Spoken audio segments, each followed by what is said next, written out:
De Volta para o Futuro. Em 1985, nos deparamos com uma fantástica história do filme do De Volta para o Futuro, que mostrava um carro capaz de voltar ao passado ou ir para o futuro. Na trama do primeiro filme, sem querer, o jovem Marty McFly acaba voltando ao dia em que o cientista Emmett Brown teve a ideia de construir esse carro, ou melhor dizendo, a tecnologia capaz de fazê-lo viajar no tempo, o capacitor de fluxo após levar uma pancada na cabeça. Eu poderia narrar esse filme inteiro sem sequer assisti-lo, porque assisti muito quando era criança. Viajar no tempo, meus irmãos, sempre me pegou de jeito. Acho que esse sempre foi um grande sonho da humanidade. Poder ver épocas que nós não existíamos, poder desfazer coisas erradas que fizemos, ou então viajar para um futuro distante e observar, testemunhar de perto o que aconteceu com a humanidade. Será que estaremos lá ainda? Os últimos acontecimentos mostram que não. E até existe uma teoria de que uma máquina parecida com aquela já exista. Uma máquina capaz de viajar pelo tempo. O mundo anda tão louco, anda tão doido, que pessoas juram que alguém que tem essa máquina poderia estar interferindo diretamente no curso do mundo. E por isso é que você vê o mundo tão louco. E se explicaria essas loucuras. Literalmente estamos trocando de novo, como no passado, o certo pelo errado. Pelo menos naquela época, nós não tínhamos conhecimento do certo. Não tínhamos as doutrinas. Cristo ainda não tinha vindo para o mundo, mas hoje ele já veio, já explicou. Mas mesmo assim as pessoas estão dizendo não. Pessoas que levam a teoria de que há de fato alguém controlando o mundo e que estaria usando algo como uma máquina do tempo para interferir no seu curso, elas procuram indícios disso. Eu lembro do canal do meu querido amigo Dr. Mistério, um abraço forte para ele. Eu acho que foi o primeiro vídeo que eu vi com esse tema aqui no YouTube, logo nos primórdios, né? O canal do Dr. Mistério é muito antigo e muito bom, por sinal. Merecia ter muito mais audiência, mas foi prejudicado por esse novo algoritmo. Mas eu lembro de um vídeo que eu assisti lá que mostrava um suposto viajante. O cara estava em uma foto muito antiga, mas vestido como se fosse nos dias de hoje. Aquele vídeo jamais saiu da minha mente. Até hoje, ainda mais com a fala do Dr. Mistério, né? Isso é mistério. Eu não consigo fazer nem perto.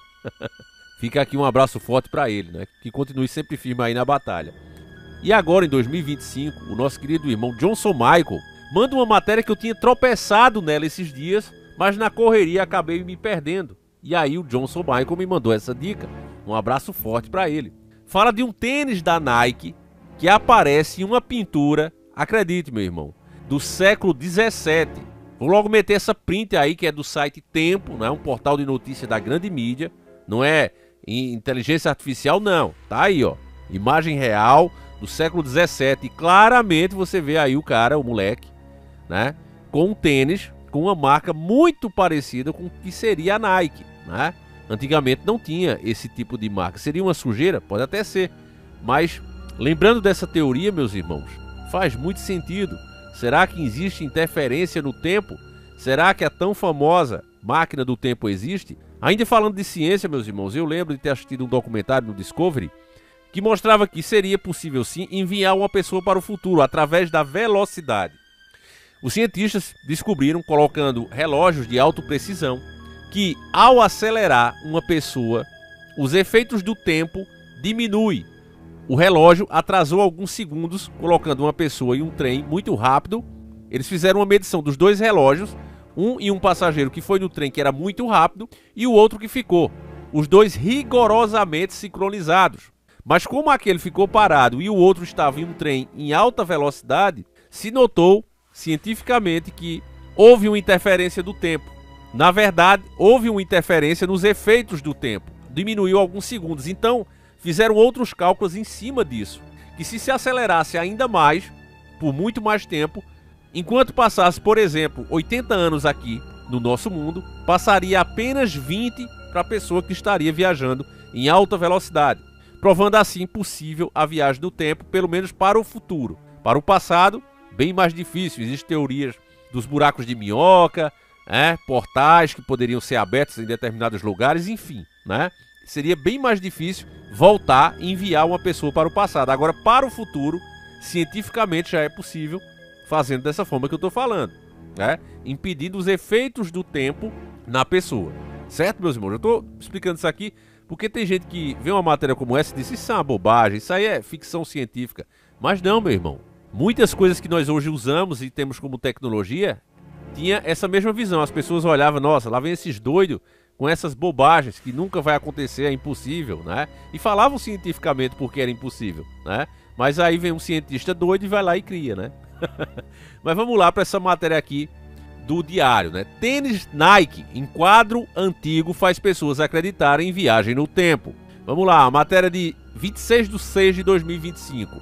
O mundo da arte adora um bom mistério e alguns detalhes em pinturas clássicas continuam a desafiar a lógica temporal. Recentemente, um quadro do século XVII, na National Gallery, em Londres, chamou a atenção por um detalhe que parece conectar o passado ao futuro. Um menino usando o que parece ser um tênis da Nike. Esta curiosa observação nos pés do garoto Frederick Sluiken, retratado em 1650 por Ferdinand de Bow, reacendeu o debate sobre anacronismo na arte. A questão é simples: como um calçado com logotipo do famoso swoosh aparece em uma pintura se a marca esportiva só surgiria em 1964? Estamos falando de 1650. Seria um truque de luz, um erro de restauração ou algo mais fascinante? Enquanto especialistas discutem, o público se diverte com a ideia de um viajante do tempo. Na arte, essa divertida teoria alimenta o imaginário e prova que o inesperado sempre pode surgir em obras seculares. A descoberta do suposto tênis foi feita por Fiona Foskett, uma visitante atenta da galeria. Ela percebeu o detalhe e perguntou à filha: "Espere aí, ele está usando um par de tênis Nike?" A dúvida rapidamente se espalhou, fazendo com que a National Gallery se surpreendesse com a repercussão. O menino do retrato usa vestes típicas do século XVII, como jaqueta preta e meias castanhas. Contudo, suas botas chamam a atenção pela marca que lembra inequivocamente a Nike, criando um contraste divertido e intrigante entre épocas tão distantes. Esse não é o primeiro caso de objetos que parecem viajar no tempo em obras de arte. Em 1937, por exemplo, o pintor Humberto Romano incluiu um objeto que lembrava muito um iPhone em um mural. Isso 70 anos antes do smartphone sequer existir.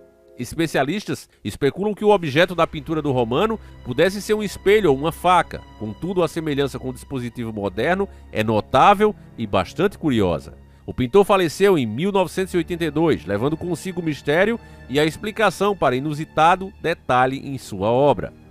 Casos como o tênis da Nike e do suposto iPhone mostram como a arte clássica pode guardar segredos e gerar interpretações inesperadas. Elas convidam o público a observar com mais atenção e questionar o que vê, transformando a visita a um museu em uma caça ao tesouro visual. Assim, enquanto especialistas debatem sobre a natureza desses anacronismos, se são efeitos visuais, coincidências ou erros, o público se diverte e a arte continua a nos surpreender. Esses mistérios mantêm obras antigas relevantes e interessantes para as novas gerações. Esse é o fim da matéria, né? Que só faz aqui uma especulaçãozinha de leve. Mas, meus irmãos, nós sabemos que se houvesse de fato uma máquina do tempo, ela seria lacrada a 7 chaves e ficaria a dispor apenas dos poderosos. Por que não dizer das 13 famílias, não é verdade? Jamais chegaria na nossa mão. E se fosse um de nós que inventasse, com certeza sumiria. Nós já vimos isso acontecer com outros inventos, né? Um próprio brasileiro que supostamente teria criado o carro a hidrogênio, e eu lembro como hoje, quando eu fiz a matéria sobre, eu me lembro de uma mídia, né? Um repórter da mídia dizendo o seguinte: olha, isso aí jamais vai ser liberado. O petróleo faz parte da economia. Aquele foi o único cara que eu vi bater a real. Ele disse: olha, o petróleo, ele faz parte da economia. Não tem como simplesmente deixar de usar assim de uma hora para outra. Isso afetaria os mercados internacionais. Os governos não saberiam lidar com isso. É óbvio que não seria liberado assim tão fácil. E hoje a gente vê exatamente isso. Ainda o sistema arranjando problema para as próprias soluções que encontram.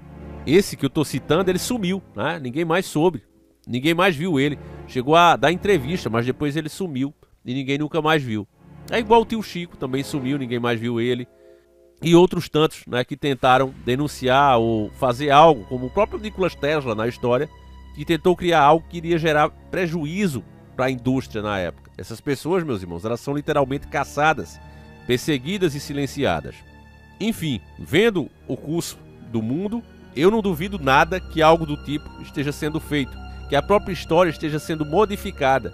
E nós, né, que somos alterados na própria linha do tempo, só vamos ter pequenas sensações de que isso está acontecendo. Porque ao pesquisar e procurar as fontes, teremos pesquisas e fontes alteradas pela própria linha do tempo. Já pensou como isso é uma coisa louca, meus irmãos? Mas aí eu pergunto a você, você já sentiu essa sensação de que a história está errada, que algo não está como deveria estar, que algo foi modificado? Como quem está escrevendo em uma folha e passa o toque mágico, e por mais bela que seja a nova escrita, você vê que algo estava ali por baixo, errado ou certo, e foi apagado. Me diga aí se você já teve essa sensação, porque este vídeo acaba aqui. Eu espero que você tenha gostado e, acima de tudo, entendido.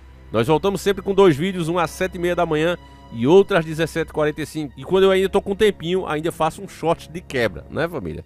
É isso aí. Então, deixa aí sua opinião, faço questão de ler, né? E isso me ajuda também a raciocinar mais sobre esse assunto que pra mim sempre foi tão fascinante. E acredito que pra muitos de vocês também.